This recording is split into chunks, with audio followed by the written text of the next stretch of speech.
అయ్యప్ప 18 ఇచ్చిన మాట ఏంటంటే,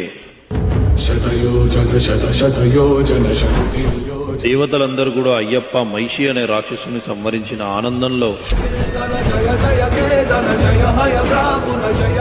ఏ మహానుభావ, లోకరక్షక, అఖిలాండ కోటి బ్రహ్మాండ నాయక, మీ యొక్క చిట్టి చిన్నారి పాదలు మాపై మోపి మీ యొక్క శ్రీచక్ర యోగ పీఠాన్ని అధిష్ఠించండి అన్నారట.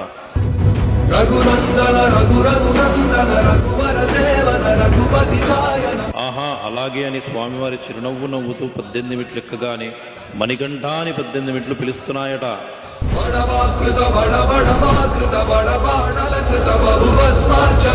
ఏంటి నాయన అలా పిలిచారంటే, సాక్షాత్తు లోకరక్షకుడైన మీరు మాపై కాలు మోపారు కదా, ఇకపై మిమ్మల్ని చూడడానికి వచ్చే భక్తులు మాపై మాత్రమే కదా కాలు మోపి మిమ్మల్ని చూడాలి.